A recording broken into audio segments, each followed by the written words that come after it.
So after the 7 steps, what happened with my health was my IBS started getting less and less and less. I have maybe had 1 trip to the ER in a year, year and a half. Wow. In doing the 7 steps. My digestive system is better by the month. My best day when I was really sick hardly even compares to if I were to have a worse day now. Wow. So the goal I came with, my most important goal was IBS, is I would say 95% gone. Amazing.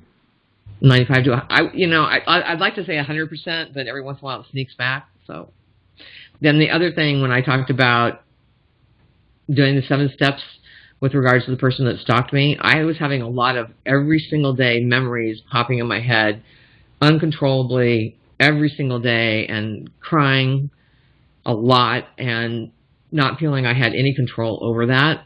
And when I did that, the first time I did the 7 steps, I would say 70% of all those memories popping in my head every day went away. Wow. And it wasn't just the relief of having all those memories pop in my head. It was also having new space for new thoughts, which was really exciting. And knowing that 70% maybe of the thoughts were gone, but now I have a tool to get rid of the other 30%, and this doesn't have to run my life anymore. And if it's not running my life, what kind of a life I can create from that space that I've now created from taking all that gunk out of my life. Wow, that's amazing. Did you finish the other 30% already? I would say I'm down to probably less than 10%. Wow. Yes, and if you could have seen me before, the PTSD, the after, like, oh my God, what did I just go through, was almost as bad as the being stalked itself. I bet. It was just different, but it was still crying every day. Wow. And not being able to talk to anybody, and then when I did, they just wanted to hear stories, and that wasn't helpful. Wow.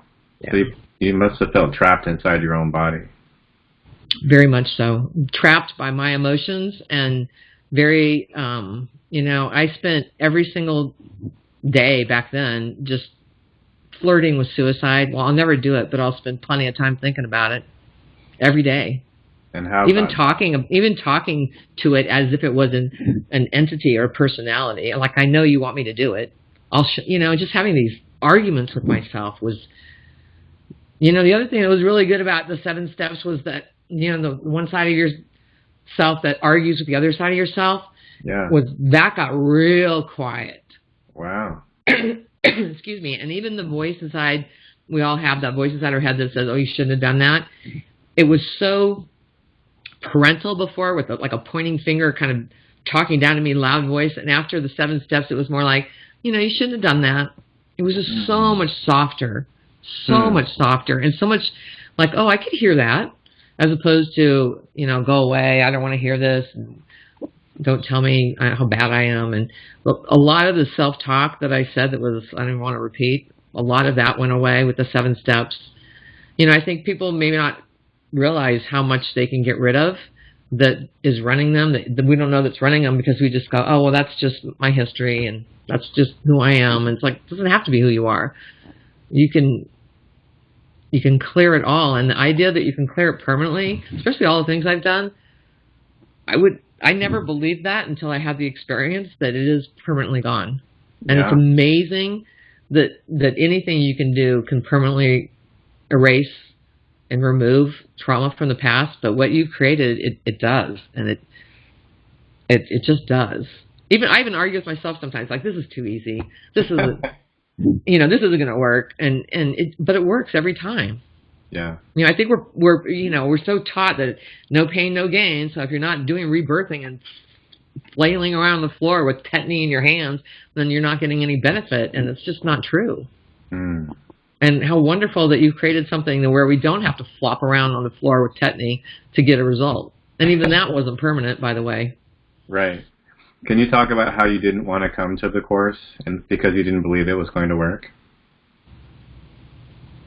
You remember I talked to you over the phone because you were just so distraught about coming? Yes, I was looking for any excuse to not come. Like, but I think the first time I called, I wanted to know the name of the hotel, and I got all like, and then you called me, and you were just so nice. I thought, he's so calm, and he's not like engaging in my, my confrontation or my confrontational behavior attitude. And so I didn't think that there was anything out there that could do what you claimed, remove trauma from the past permanently. I just, not after having been exposed to so many different things and tried so many different things, and they all kind of promise the same sort of thing, that it's like, okay, well, I'll give this a try, but I didn't really believe it would work. I was more curious than anything.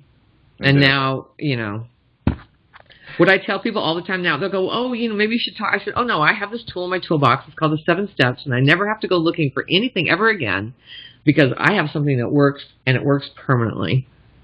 That's fantastic. And that's a wonderful thing. I don't have to go looking for a workshop or read this book or find this speaker or do anything, because I have the 7 Steps, and I don't need anything else. It works every time, all the time, for everybody. You just have to do it. You just have to do the work, like you said. Yeah. Do you remember when you had that overwhelming feeling that you were not in control of your life? And then I know you shared before that just the understanding that you had that belief and that wasn't true was a huge breakthrough. But then you did the 7 Steps and erased all of those feelings of being out of control. Is that right? During the course? Yes. And then what happened after that with how you felt?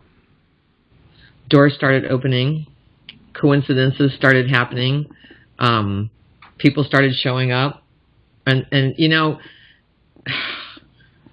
all the speakers out there, they're all about, it's your attitude, it's your attitude, it's your attitude. It's like, yeah.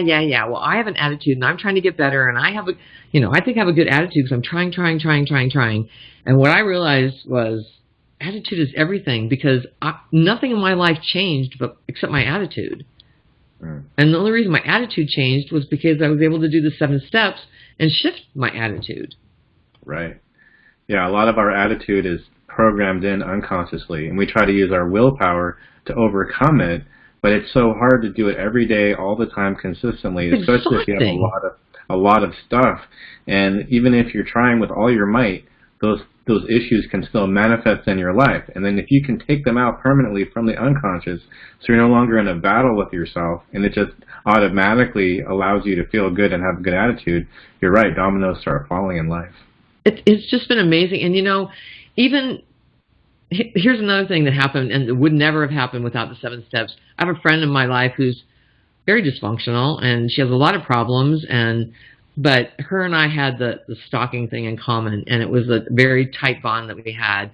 And she was, 3 different times she wrote me off, and 3 different times I got very upset and really wanted her friendship, because she was like a sister to me. And we just had another falling out. She got upset about something, and there's a part of me that's like, that's okay, actually. And I find myself going, wow, really? It's okay? And it's like, you know what? It is okay. And I bless her on her way, but the feeling that I need her in my life it just like melts away. It feels like now what I want is more a desire, whereas before it was like, I want it. And it was like, almost like a desperate want. Yeah. Not a like, oh, I want that, or I want that. It was, I want it so bad. And I was, and now it's like, it's my desire. And if it happens, that'd be wonderful. And if it doesn't, I have the 7 Steps if it bothers me. Yes.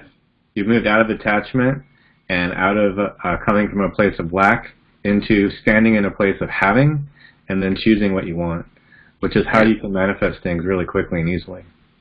One of the other things I love that you taught us that has made a tremendous difference in my life, because I'm one of these people that hates when somebody says, oh, why did you attract that to yourself? Because I feel like it's an abuse of the law of attraction. It's only one half of the law of attraction. There's 11 other spiritual laws, and I go off on this whole tangent. Mm-hmm. And when you taught us that love and joy and money and relationships and everything we want in life is trying to get to us, and we just have these little, these blocks. And it's not, I'm not doing something wrong by attracting the wrong people, blah, blah, blah, blah, blah. I just have a clog in my pipe. Oh my God, I can so hear that. Yeah. I can so hear that because there's no, I did something wrong attached to it. Mm-mm. Thank you so much for that, number one. And so being able to shift from, what am I not doing right? And getting, and that was when I came to the 7 steps, I was up to here with people telling me I wasn't doing it good enough or right enough or the right way, or like, so when you introduce the whole idea that there's all these channels or pipes or however, I forget what you said, how you described it, and all that we want is trying to get to us, all we have to do is remove the block. Oh my God, that's doable. Yes, it is. I can do that. And so it totally shifted how I look at everything. The results and benefits of our training are only available to members of our private association. To learn more, call 877-680-8200 or visit TotalHealthMasteryUSA.com/7 steps.